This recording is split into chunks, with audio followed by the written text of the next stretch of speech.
Bueno, chicos, si quieren podemos, vamos arrancando. Voy a ir presentando a las chicas no que son muy ni las 7, no amablemente son ni las 7. nos van a hablar hoy. ¿Eh?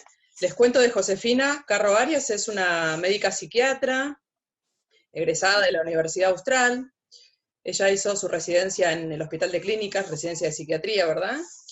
Y bueno, trabajó en varios lugares, centros de adicciones, consultorios, guardias externas, urgencias hospitalarias, extrahospitalarias. Bueno, y actualmente ya es parte del equipo de salud mental del Hospital Austral. Y la licenciada Inés Maidana es egresada de la Universidad de Belgrano. Ella formó parte durante muchos años de FASAM, que es una fundación argentina para la salud mental, y hace 7 años que forma parte de también el equipo de salud mental del Hospital Austral, con una experiencia, una vasta experiencia, podemos decir, en TAMO, en pacientes de UCI, de UCO, pacientes críticos, trasplante. Así que bueno, creo que entre las dos nos van a poder enseñar un poquitito y darnos un marco para que el médico clínico o el médico de guardia pueda abordar algunos aspectos que a veces los tenemos un poquito abandonados, ¿no? Más en este momento tan crítico de estrés para toda la sociedad. Así que bueno, si quieren podemos ir empezando, porque el tiempo que tenemos no es, digamos, tenemos 40 minutos, así que si están de acuerdo, Dale, Euge, perfecto, dale, empecemos. José, Igual nos adelante. podemos reconectar. Sí, Ahí de tenemos última, tiempo. igual también les quiero decir que este es un primer encuentro de estos temas, después vamos a tener un segundo encuentro, así que si por ahí queda alguna duda o algún tema a debatir, podemos más adelante organizar otra reunión, ¿sí? Bueno, te escuchamos, José. La idea de la charla que estamos pensando era hablar un poco de ansiedad, fundamentalmente en el marco de ustedes, que es la demanda espontánea. No se Hablar un escucha, poco de la... ¿Se escucha? muy bajo. ¿Ahora? ¿Ahora? A ver. ¿Se me escucha bien ahora? ¿Se escucha? Un Yo te poco escucho bien, mejor. José, te escucho Se bien, escucha ¿eh? bajito. Debo ser yo, no sé, yo poco y nada. Se escucha muy de fondo, digamos. Dame un minuto. ¿Estás usando, Josefina, micrófono o estás aérea? No, en la misma computadora. Yo te escucho bien ahora, ¿eh? También te escucho bien, José. Para presentarles un poquito el servicio de salud mental, lo que es el Hospital Austral, si tienen una idea tal vez mínima de lo que constituye el equipo, está formado principalmente por psicólogos y psiquiatras, que abarcamos tanto la consulta ambulatoria como las interconsultas de las urgencias que se presenten. Las visitas a nuestro servicio fundamentalmente en 3 aspectos. Lo que ya saben es la modalidad de urgencia, que es el paciente que llega directamente a guardia, donde se nos puede contactar a los internos que figuran en pantalla para el psiquiatra que esté en el hospital ese día poder abordar la situación. En la modalidad interconsulta hay un email directamente a nuestras casillas, que es el que figura también en pantalla, donde a nosotros nos llegan los pedidos de evaluación de diferentes pisos e interconsulta de clínica médica, unidad coronaria y demás. Y la modalidad ambulatoria, que es aquel paciente que llega obviamente a la consulta derivado de clínica médica o por solicitud de un turno directamente, incluyendo también aquellos pacientes que llegan a la clínica espontánea y eventualmente nos contactan por un sitio muy en particular para poder ser evaluados en el las sesiones de psiquiatría o lo que es el dispositivo de tratamiento la hacemos los psiquiatras y posteriormente armamos un dispositivo de tratamiento, sea o directamente la derivación para psicología o un abordaje también psicofarmacológico. Hay un protocolo de riesgo de suicidio, que no vamos a hablar específicamente de pero que seguramente lo tendrán en conocimiento. Y lo que queríamos contarles un poco es lo que estuvimos armando junto a Inés y el equipo de salud mental del hospital, que tiene que ver con una contención gratuita de psicólogos directamente a los profesionales del hospital. Mandó José, que se lo mandó Elia Pachón, que dice que en Costa del Este están tomando casas con falsos contratos de alquiler. Nada, vos ya estabas al tanto de esta situación. Entonces, Euge, silencia Así todos los que, micrófonos si podés. nada, comentale a papá, por favor. Bueno, contención gratuita, que seguramente les habrá llegado un email con toda una grilla de contactos de los psicólogos y los teléfonos, que si bien no es un tratamiento, por lo que permite una contención de un tema en particular a raíz de todo esto de la pandemia, y eventualmente, si es necesario, alguna derivación a un tratamiento. Y por otro lado, el dispositivo también que se armó en este hospital solidario, que abrió hace una semana, que también involucra seguimiento por parte de psicólogos y psiquiatras. Bien, hoy nos convoca a hablar en este momento, como decía Eugenia, tan particular de la emoción y de los sentimientos y del estado anímico que nos alberga con la situación de la emergencia sanitaria, hablar del estrés, de la ansiedad, de la angustia, y nos gustó esta frase hace mucho tiempo ya atrás, dicha por Julio César: como regla, lo que está fuera de la vista perturba más seriamente las mentes de los hombres que lo que pueden ver.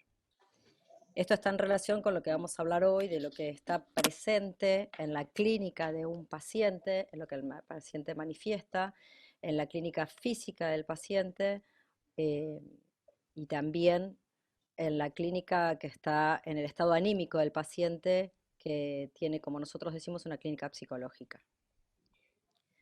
Dentro de esta situación vamos a hablar entonces, como dijimos, de la ansiedad. ¿Y qué definimos como ansiedad, no? La verdad que hay una parte de ansiedad que es algo que está dentro de una patología, un aspecto patológico de la ansiedad y un aspecto saludable de la ansiedad, puesto que la ansiedad es en sí mismo lo que nos motoriza, es una respuesta normal, esperable, frente a una situación de amenaza o estrés. En esta situación particular que vivimos actualmente, sería hasta esperable y uno consignaría como algo significativo que alguien no esté ansioso, que no tenga ningún tipo de respuesta frente a esta situación de confinamiento, de temor al contagio, de no saber qué me va a contagiar, qué no me va a contagiar.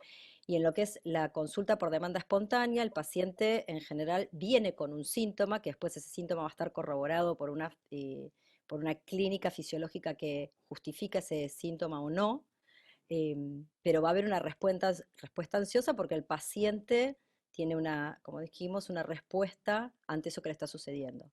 Entonces, por eso hablamos de ansiedad normal o saludable, que es un estado más reactivo, como una defensa, ¿no? Una alarma, una alerta de reacción frente a estas situaciones que nos generan miedo o angustia. ¿Cuándo esta ansiedad se vuelve patológica? Cuando este monto, que tiene un monto como si fuera medible energéticamente, tiene un monto X, pasa ese monto, y no solo pasa ese monto, sino que también persevera en el tiempo. Entonces deja de ser una respuesta frente a un miedo o angustia, la inquietud que genera es mayor, en tiempos más prolongados. Entonces ya no es por ahí una respuesta ante un suceso que existe, sino esto, como decía Julio César, ¿no? Como algo que no existe. Puede ser un miedo inespecífico frente a peligros que no son reales, que no existen externamente. Pueden ser peligros o amenazas internas o externas, concretas, certeras, o no reales, no concretas. Y acá vamos a entrar en el próximo slide, a hablar un poco más de lo que son los aspectos psicodinámicos de la ansiedad. En primera instancia quería explicar algo que tiene que ver con el vocablo ansiedad. En inglés, por ejemplo, para distinguir, cuando uno habla de ansiedad en el vocablo inglés, no hay distinción entre ansiedad y angustia. Uno dice anxiety y está hablando de ansiedad y de angustia, no solo de ansiedad. Entonces, desde este término, que aparte como primer estado anímico fue el disparador de los estudios del psicoanálisis de Freud y de la psiquiatría clínica de Freud, porque él empieza, o sea, a partir de esta sensación difusa de preocupación o de temor, empieza a analizar síntomas en aquel entonces cuando Freud estudia esta situación de miedo, como la parálisis, ¿no? La famosa histeria, la famosa imposibilidad de caminar ante alguien que no tenía ninguna imposibilidad fisiológica para poder hacerlo. Y aparecen estos síntomas de pánico como manifestaciones de descarga automática. En aquellas primeras histéricas que estudiaba Freud, aparecen estos síntomas tan llamativos, ¿no? Como, bueno, no poder caminar, fobia al agua, estos síntomas bien, bien groseros, por llamarlos de alguna manera. Hoy por hoy, lo que vemos en las manifestaciones más conocidas como ataques de pánico es la sudoración, la taquicardia, la taquipnea, bueno, algunos síntomas gástricos, sensación de terror. Y lo que es difícil en la demanda espontánea para ustedes como médicos, para nosotros también como profesionales de la salud mental, es distinguir si esto es meramente algo que corresponde a la salud mental y a una situación emocional o psicodinámica del paciente, si es una conjunción de ambas situaciones de lo clínico y también del terror o el miedo que le despierta la enfermedad, o si es simplemente no simplemente, ¿no? Pero no descartar, no dejar de descartar que no haya ninguna complicación desde la clínica médica. Estos serían los abordajes psicoterapéuticos. Desde lo médico y las formas de pensar la ansiedad, teniendo estos conceptos psicodinámicos, ¿no? Que nos hacen pensar también desde la salud mental en otros factores que puedan dar lugar a este síntoma, por lo menos podemos dividirlo en dos grandes grupos, cómo poder enmarcar esto que parece tan amplio y tan difuso que respecta a la ansiedad, y armamos dos grupos que tienen que ver fundamentalmente con las enfermedades médicas y por otro lado las enfermedades psiquiátricas, ¿sí? Tanto de lo psiquiátrico, también obviamente vamos a estar hablando de síntomas que pueden ser psiquiátricos pero provistos por enfermedades médicas, y es ahí un poco hacer diagnósticos diferenciales. Pero en grandes rasgos, enfermedades médicas donde podemos ubicar este síntoma de ansiedad, y desde clínica médica hacer un abordaje también, obviamente las patologías cardiovasculares y respiratorias, de las cuales la taquicardia, la taquipnea o cualquier síntoma respiratorio o cuadro respiratorio cardiovascular que se represente con este síntoma nos hace diagnósticos diferenciales. Los trastornos endocrinos, como puede ser el hipertiroidismo, o inclusive los pacientes que tengan alteraciones a nivel del cortisol, puede presentarse con síndrome ansioso. Trastornos gastrointestinales, que o puede ser la misma ansiedad que genere estas dificultades, como mismo aquellos pacientes que tengan tal vez rasgos o algunas cuestiones más a nivel hipocondríacas, que se puedan retroalimentar desde este lugar, y los trastornos neurológicos, mayormente aquellos que tengan que ver con procesos infecciosos como meningitis o que generen cuadros de alteración más psicomotriz. Desde el aspecto psiquiátrico, ampliamente, ¿no? Digamos, las patologías que abordamos son polisintomáticas, no solamente aquel paciente que tenga trastorno de ansiedad que solamente va a cursar con este síntoma, sino que lo podemos ver en diferentes cuadros, desde los pacientes con estados psicóticos propios de una manifestación del cuadro delirante o de los síntomas más de alucinaciones y demás, trastornos afectivos como cuadros depresivos o las manías o hipomanías, las adicciones en aquellos pacientes que estén cursando un consumo activo de sustancias, como aquellos que estén con deprivación o el síndrome de abstinencia, trastornos sexuales que tienen que ver fundamentalmente con impotencia o, por así decirlo, mal desempeño, que puede estar obviamente asociado a cualquiera otra de las cuestiones, así también como efectos secundarios farmacológicos, y los trastornos de personalidad, que si bien el más frecuente es el que llamamos el trastorno borderline, cualquier otro trastorno dependiente o histriónico y demás también se puede manifestar o traer estos síntomas a consulta. ¿Qué es lo que vamos a encontrar hablando puramente de la clínica y de lo que respecta a la psiquiatría? Son los siguientes síntomas y signos que pueden variar, o sea, no hay una constante. El paciente que viene con ansiedad, fundamentalmente tal vez que se enmarca dentro de un trastorno de ansiedad generalizada o en la típica crisis llamada ataque de pánico, si bien como base presentan una inquietud o tensión frente a lo que habíamos hablado anteriormente, un factor interno o externo, puede presentarse con una diversidad de síntomas y es ahí a donde nos lleva a replantearnos si es solamente una cuestión clínica, médica, ¿no? O si tenemos que abarcar cuestiones más psicopatológicas o de la psiquiatría misma. Fíjense que los síntomas y signos nos pueden replantear desde, como hablamos, cuestiones cardiovasculares, a nivel del sistema nervioso, respiratorias, y que no hay un padrón de presentación. Hoy en día creo que es bastante conocido la ansiedad, o por lo menos se habla un poco más, se habla mucho más obviamente del ataque de pánico, pero sin embargo hay muchos cuadros de ansiedad que vienen con otras sensaciones, con otros síntomas, que son conocidos, pero que tal vez quedan dentro de estos otros que no se presentan en la habitualidad. Para no, mencionar, ustedes simplemente por leerlo y seguramente que han atendido pacientes en la consulta, me parece que dentro de los últimos puntos, el miedo a volverse loco y el miedo a morir es tal vez la cuestión más crítica de este cuadro, que no necesariamente tiene que estar enmarcado, como decía, en la descompensación misma, en la crisis de pánico, sino que como son síntomas que persisten, que al mismo tiempo pueden ir fluctuando, volverse más intensos o más frecuentes, hay algo ahí que se mantiene de forma latente, ¿no? Y es lo que le lleva al paciente a tener, obviamente, este miedo, ni hablar si ha tenido las crisis panicosas que realmente son insufribles, por así decirlo.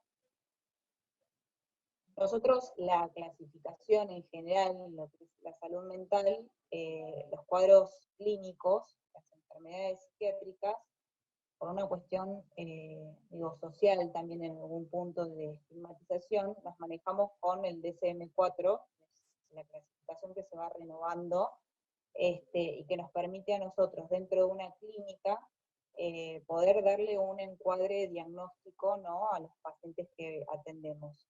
Puntualmente traemos para conocimiento cómo se clasifica la ansiedad, que tiene que ver con fundamentalmente dos grandes grupos, que es el trastorno de ansiedad por un lado, y los trastornos de ansiedad que están enmascarados, ¿no? Con una variabilidad, como les digo, de síntomas, donde no solamente es la ansiedad misma, pueden haber otros síntomas también, pero que por lo menos nos permite guiarnos y orientarnos en las cuestiones diagnósticas y obviamente terapéuticas.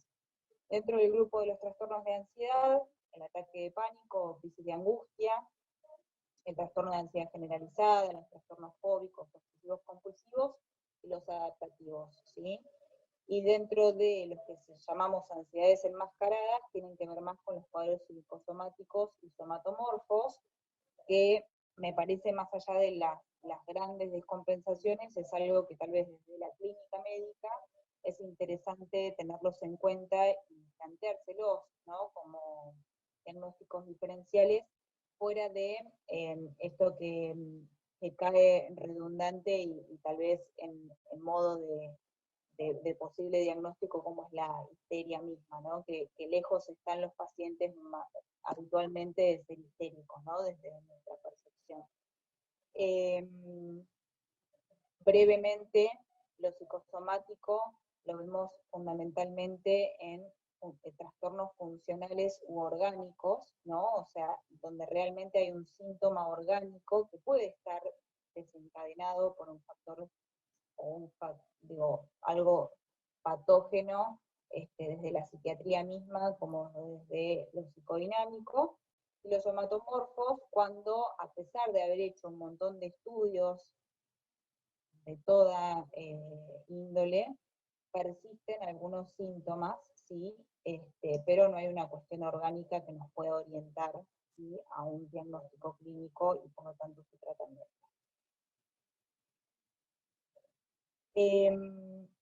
Nosotras queríamos hacer parte de esta charla un poco dinámico y preguntarles a ustedes desde la salud mental, con esto que tiene que ver hoy en día el COVID y lo que venimos transitando, ¿qué es lo que ustedes se imaginan o qué es lo que ustedes escuchan de sus pacientes, de la gente con la que trabajan, inclusive en el hospital, respecto a la salud mental? ¿Qué es lo que habitualmente están escuchando estos últimos meses?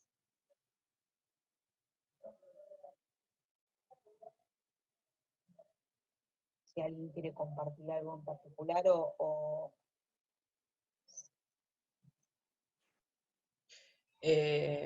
Lo que yo te puedo contar es que hay mucha, digamos, somatización, ¿no? Mucho síntoma físico que uno se termina dando cuenta bueno, que no hay un trasfondo de ansiedad, tal vez, ¿no? Que buscamos y buscamos, por ejemplo, patología digestiva o del estilo colon irritable, que está bastante exacerbada en estas últimas semanas, donde los pacientes empezaron tal vez a consultar un poco más a la demanda espontánea, pero que ya padecían, digamos, determinadas situaciones sintomáticas que me da la sensación de que tienen más que ver con la ansiedad que con una patología orgánica digestiva, por ejemplo, ¿no? Perfecto. Esto más que nada lo preguntamos porque dentro de algunas cuestiones que mismo nosotras en el equipo o haciendo el tratamiento de los pacientes o en el espacio de interconsultas que brindamos inclusive a los pacientes que están internados en el hospital por el COVID, estas frases, estas palabras que son como muy escuchadas, ¿no? O que prevalecen por lo menos este último tiempo, repito, relacionado al COVID y la pandemia, ¿no? Entonces, para no quedarnos solamente en el síntoma, en esa representación orgánica, que es obviamente por la que consulta el paciente, sino también por emociones, sensaciones y pensamientos que también engloban una clínica, ¿no? O ese malestar abdominal, donde la incertidumbre es la que más prevalece, por lo menos este último tiempo. Estos datos los sacamos del Observatorio de Psicología de la UBA, donde brindan desde la pandemia, desde que se origina también todo el tema de la cuarentena, informes periódicos, y el último lo que brinda es información, tal vez hasta, porcentajes y demás, respecto a cuestiones de la salud mental, la economía y otros factores políticos a 70 días de la cuarentena. Nos pareció relevante traerlo como para que, más allá de lo que uno pueda escuchar, más allá de lo que uno pueda también desde uno mismo, ¿no?, pensar y cómo nos aflige esto, tal vez tener informes y tener estudios también nos ayudan a orientarnos un poco más en la temática actual. La incertidumbre, como figuraba en esa cantidad de palabras, es la que más invade, la que más se presenta, que tiene que ver con esta situación, como dice ahí, ¿no?, de incubadora o como una caja donde se acumulan un montón de emociones y sentimientos como inseguridad, el estrés, la ansiedad misma, angustia y el temor al futuro, ¿no? El mayor impacto, lo que mencionan en este estudio, es el trípode emocional y cognitivo de la incertidumbre, la preocupación y la ansiedad, siendo casi el 40%, ¿no?, de los pacientes encuestados, o mejor dicho, pacientes no, personas encuestadas en este estudio, los que hablan de la incertidumbre. No solo, a medida que uno va leyendo estas guías, obviamente no es solamente la incertidumbre ligada a la enfermedad misma, la incertidumbre a qué va a pasar. Digo, esto es un día a día y cómo va a ir evolucionando también las dinámicas en cuanto a la cuarentena o la cotidianidad de cada uno.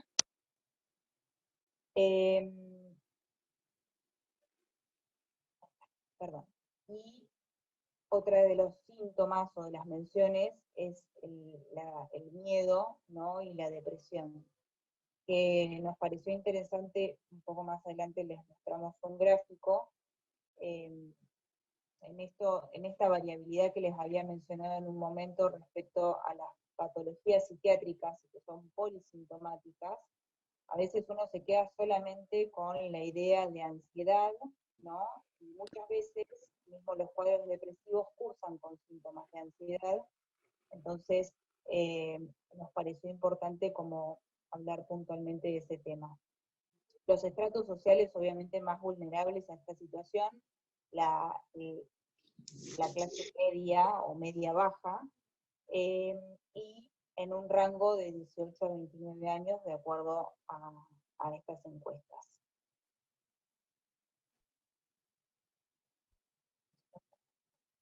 Este es uno de los cuadros que queríamos mostrarles, que es una comparativa del 2 de abril al 2 de junio, donde como verán hay muchos pensamientos, preocupaciones o síntomas, y si bien tanto la incertidumbre, que era prevalente, ¿no?, en lo manifestado por los entrevistados, fíjense cómo la incertidumbre, la preocupación, la ansiedad, se mantienen relativamente altas, pero constantes desde lo que podría ser los primeros días de la cuarentena y el tiempo que este estudio fue hecho a los 70 días. Tal vez hoy tenemos hasta valores incrementados, y más en esta instancia donde no sabemos si se prolonga la cuarentena, ¿no? Pero si bien se mantienen altos, nos llamó mucho la atención fundamentalmente el miedo y la depresión que han incrementado, ¿sí? Que tal vez nosotros desde nuestra práctica médica también estas últimas semanas, estos últimos 20 días, venimos con un ritmo de consultas bastante intenso. Obviamente asociado, en el caso de los pacientes más depresivos o con cuadros tal vez más agudos, y las situaciones de riesgo y estos pensamientos ya que empiezan, o fantasías, a rondar en torno a la muerte.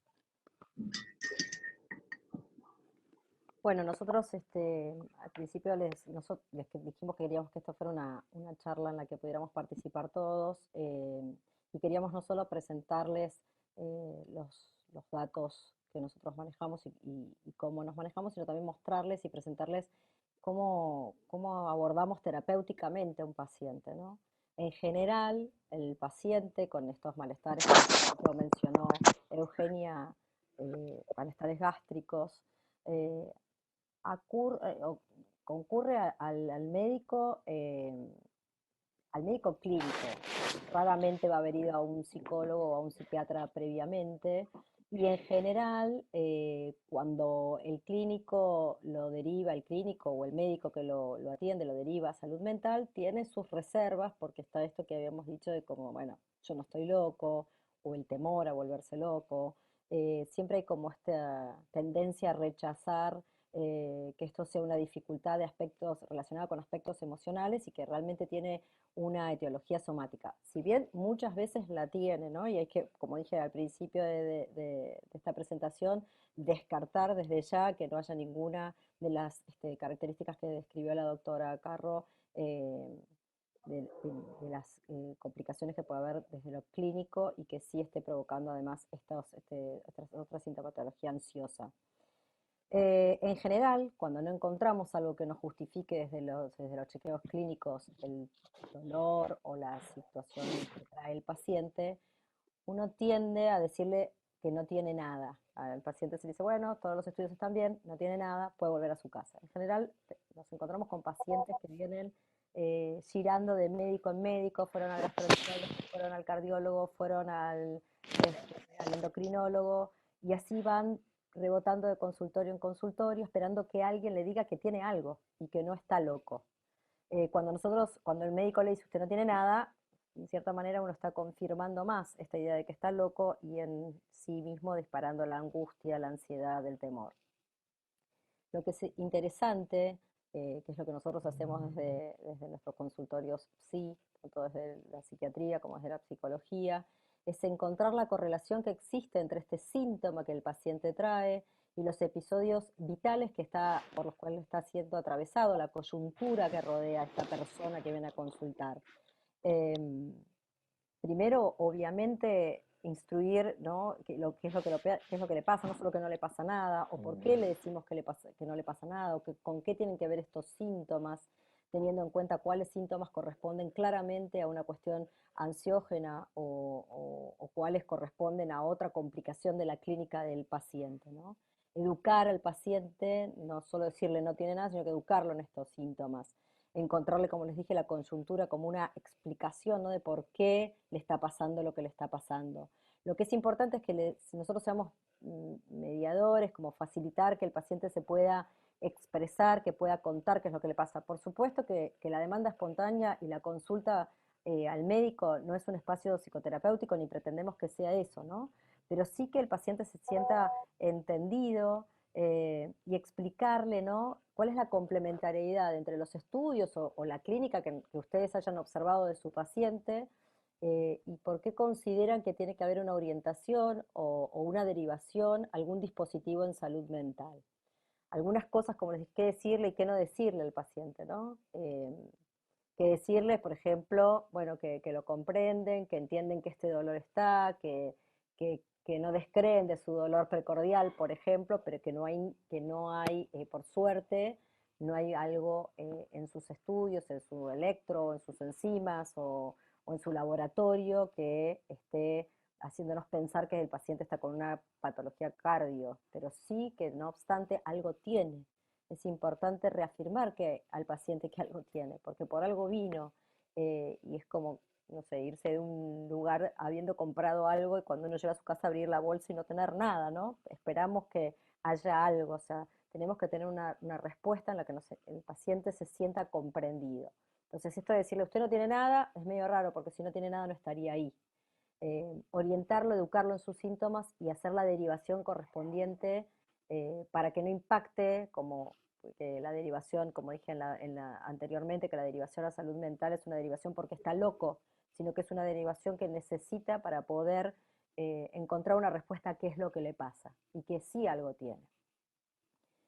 A partir de esto, de qué decir y qué no decir, y en relación a una intervención y una orientación terapéutica, nosotros les dijimos al principio que habíamos activado desde el Servicio de Salud Mental del hospital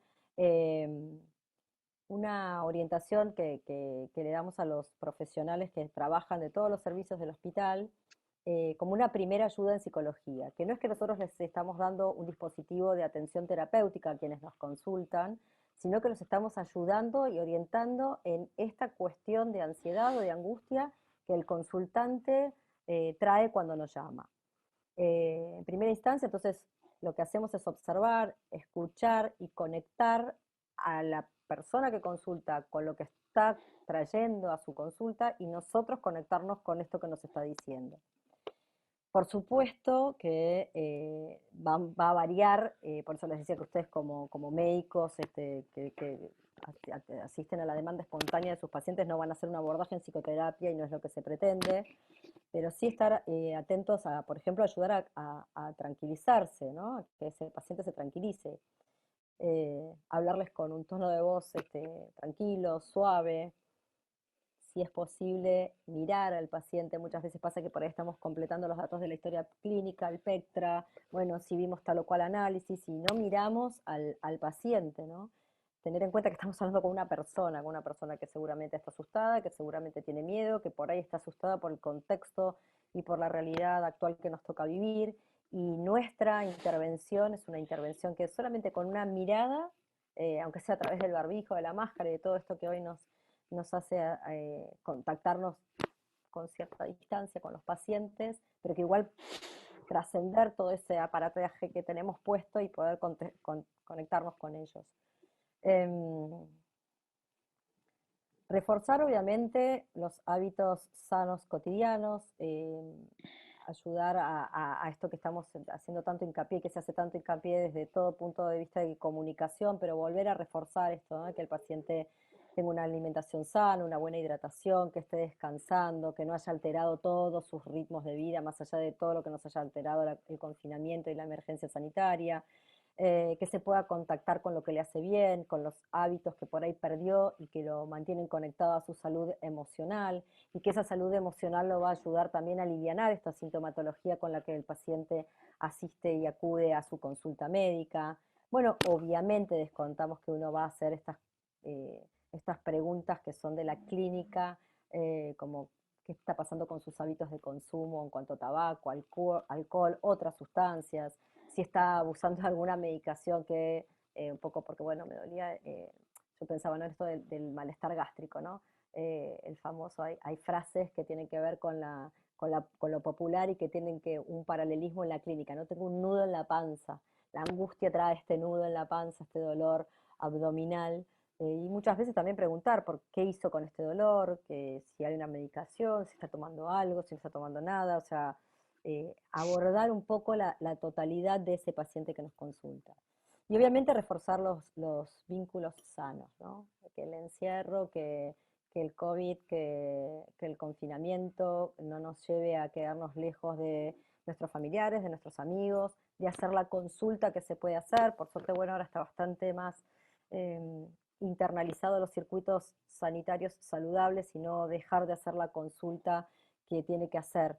Nosotros cuando recibimos al paciente, sea un paciente que trae una clínica X, sea un paciente que trae solamente una consulta por salud mental, estamos recibiendo un paciente que necesita ser escuchado y que ustedes como médicos en demanda espontánea están recibiendo un paciente que obviamente que no es el lugar que van a hacer nada más que quienes escuchen el desborde o el desahogo del paciente, pero sí tienen que darle una continencia a ese paciente para que el paciente se vaya con algo del rapport de ustedes y de la contención de ustedes, y que ese paciente salga de una manera distinta como entró a ese consultorio. Para ir cerrando un poco, aparte de esta orientación terapéutica que sin duda, por lo menos desde nuestro lugar, el efecto de la palabra y la contención verbal, como decimos, es terapéutico, por eso apostamos también un poco a orientar en ese lugar, ¿no? Esta charla. Sin duda hay una cuestión farmacológica también súper importante a cuestionarnos, y que inclusive el otro día que nos juntamos para pensar un poco este encuentro, surgió el uso de los psicofármacos y la amplitud de los mismos en cuanto a las diversas opciones terapéuticas que pueden brindar, y que capaz, digo, desde la psiquiatría, si bien todos tenemos conocimientos de los psicofármacos, el uso de los mismos es un poco más amplio de lo que podemos leer en un libro o podemos tener, que uno mismo como profesional en la práctica clínica va encontrando esa diversidad de usos.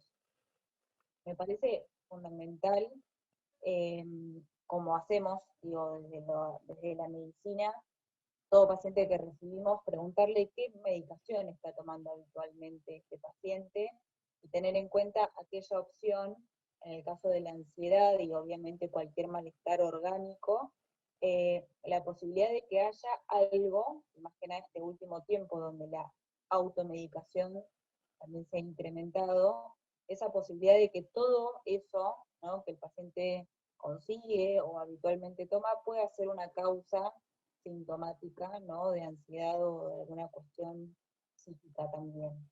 Ni hablar a aquellos pacientes que están en tratamientos paliativos o el uso de opioides o derivados, ¿no?, donde el dolor es una fuente fundamental de ansiedad, la cual la manejamos y acompañamos un montón en la interconsulta, pero que también a veces, por el hecho de simplemente aliviar el dolor, el paciente tal vez hace mal uso de estos fármacos y desencadena de tal manera cualquier otro síntoma psiquiátrico, ¿no? Ni hablar de la ansiedad, ni hablar también de alucinaciones y demás. ¿Qué antecedentes tiene el paciente respecto a la toma de psicofármacos? O sea, hay algo que tal vez este último tiempo, y acompañando a los pacientes que están internados ahora por el coronavirus en el hospital y demás, habitualmente cuando se pregunta al paciente si tomó alguna vez algún psicofármaco, te miran con cara rara, como diciendo, no, qué cosas, con ribotril y demás, y la realidad es que tal vez con la simple pregunta de si toma alguna medicación para dormir, o si es hipertenso y toma alguna otra medicación, ¿no?, aparte de enalapril o todas estas cuestiones, capaz que uno encuentra la frecuencia en el uso fundamentalmente de benzodiazepinas. ¿no? Que queda solamente enmascarado, por ejemplo, el uso del alprazolam como un compañero de alguna otra medicación cardiovascular, o pacientes inclusive que han estado internados con esquemas de medicación, sea quetiapina, haloperidol y demás, que no lo tienen registrado como un psicofármaco y por lo tanto tampoco el control específico de esta medicación. Y hablar que siempre está la farmacia amiga, como digo, el tipo amigo que te provee de ese ribotril para que estés un poco más tranquilo y mejor. Entonces, me parece que es importante también indagar este paciente. Si llega a la consulta con un síntoma, si ya anteriormente está haciendo uso de algún fármaco, quién se lo prescribió, fijarnos un poco más en las historias clínicas de estos pacientes que recurren muchas veces, ¿no?, a la consulta, y que tal vez con tan solo repasar los episodios anteriores uno va encontrando ahí que es un paciente, como digo, que ha consultado en varias oportunidades, o que inclusive se le ha prescrito psicofármacos, y que tal vez la consulta no es simplemente la falta del mismo y la ansiedad que produce la abstinencia, ¿no?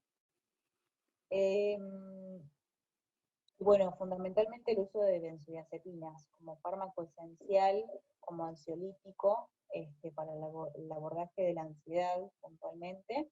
Ansiedad que como síntoma, obviamente está ligado a la angustia, como hablamos al comienzo, que también se alivia por el uso del psicofármaco, y el insomnio, que también es secundario muchas veces a la angustia y a la ansiedad. Les diría habitualmente, o sea, más allá de trastornos meramente del sueño, sin hablar de cuestiones anímicas, suele ser uno de los síntomas también frecuentes de consulta en salud mental. Hacer un registro y un historial del uso de las benzodiazepinas, cuánto tiempo hace que las toma, qué dosis toma y qué tipo de benzodiazepina usa, quién se lo prescribió, si es una posibilidad, esto que mencioné anteriormente, la automedicación, si se la prescribió un médico clínico, si se la dio la vecina porque alguna vez la tomó, le pareció copado empezar a tomarlo ahora en cuarentena, y qué dosis está tomando. No es para caer, digo, en un accionar de detective, ¿no? Pero por lo menos nos va a dar también una lectura de, más allá del síntoma, qué tipo de paciente tenemos respecto a las posibles indicaciones farmacológicas, ¿sí? Y fundamentalmente esta pregunta que puse acá abajo, ¿no? ¿Qué hacemos con esos pacientes que, independientemente del abordaje que le brindemos en ese momento en la consulta, hay algo que nos intuye como profesionales, la posibilidad que ese paciente se retire del consultorio y quede ahí nomás, ¿no? Y tal vez trae lugar a estas cuestiones legales de prescripción, aquellos pacientes que, tal vez el ejemplo más común, que puedan tener algún consumo de sustancias, y que el uso del ribotril para aquellos pacientes, por ejemplo, que consumen cocaína, que pueden llegar con dolor de pecho, el uso de las benzodiazepinas permite paliar los síntomas de abstinencia. Entonces, quedarnos con la pregunta también, digo, desde lo profesional, si es correcto ese paciente que llega a la consulta con ansiedad, recetarle el lorazepam sublingual por 30 comprimidos, o si tal vez tendríamos que tener una dinámica donde decimos, bueno, poseo un stock, ¿no?, de benzodiazepinas, y tal vez es solamente el abordaje en ese momento con la benzodiazepina y que vuelva a casa. Eso obviamente va a ser de determinado paciente. Puede haber pacientes, como nos planteamos, que tal vez es difícil el turno con un psiquiatra, es difícil llegar a la consulta y que tal vez el tratamiento se queda en información y se le pueda proveer la receta, pero para eso es importante que podamos tener un registro. Ni hablar de los pacientes que llegan a una consulta por ansiedad y en realidad la ansiedad encamina también estas fantasías o pensamientos de suicidio, donde brindarle la receta, brindarle eso que calma, pueden llegar a calmar mucho más y hacer un uso indebido de la medicación. Esta es la manera en la cual nosotros desde psiquiatría, no es la habitualidad, obviamente no vamos pensando todo el tiempo que los pacientes se van a suicidar, pero llevamos habitualmente un registro de la medicación bastante preciso, que nos permite también abordar diferentes circunstancias. Puse dosis de los psicofármacos benzodiazepinas que habitualmente podemos usar en pacientes con ansiedad o crisis, donde claramente la alprazolam entre 0,25, 0,5 miligramos, o el lorazepam sublingual que se usa habitualmente en el hospital, y el clonazepam de 0,25, 0,5 suelen ser los fármacos que en una dosis baja y en un accionar de 10-15 minutos, conteniendo al paciente, acompañándolo en la situación, usando esta herramienta de la palabra, podemos ayudarlo a que este síntoma por el cual consulta se alivie, ¿sí? Pero plantearía esto fundamentalmente, ¿no?, respecto a la prescripción. Como segundas líneas de tratamiento, y esto es más que nada algo que agrego, habitualmente usamos los antidepresivos también como fármacos que puedan disminuir la ansiedad, pero estamos hablando ya de un paciente que va a requerir un dispositivo de tratamiento psicológico y psiquiátrico con un control pautado de esta medicación, más que nada por los tiempos, más que nada por las dosis, obviamente los efectos adversos de los mismos, y en líneas generales la primera línea terapéutica del uso de antidepresivos suelen ser los siguientes: la sertralina, fluoxetina, escitalopram, teniendo en cuenta obviamente, como siempre digo, otros síntomas, ¿no?, que puedan acompañar a esta ansiedad, y los antecedentes que el paciente mismo tenga en psiquiatría. Así que con eso estamos.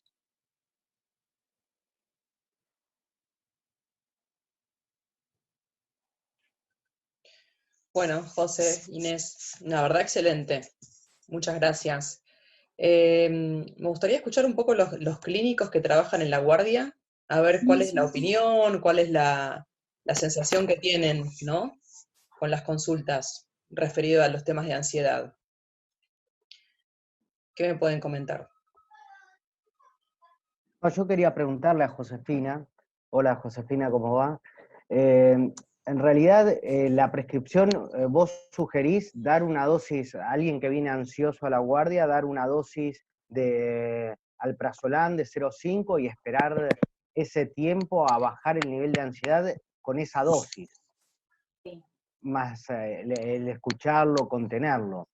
No administrar si uno no se asegura posterior que va a ir a una consulta, no decir, bueno, tomá 0,5 todas las noches hasta que consigas turno o vayas y veas a un psicólogo psiquiatra. En realidad, no sé si puedo cancelar el compartir la pantalla porque me parece que... Esperen, ahí está. Es una cuestión a tener en cuenta. En realidad, en la guardia precisamente, y tal vez abordando a ese paciente que consulta con un criterio de urgencia para salud mental, es algo por lo menos creo que es a toda intuición que podemos tener los profesionales cuando recibimos a un paciente.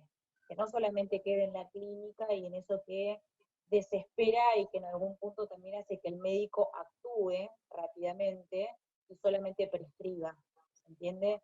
Sino que uno pueda tener en cuenta que se puede hacer un uso muy sencillo de la benzodiazepina, con su respuesta rápida, ¿no?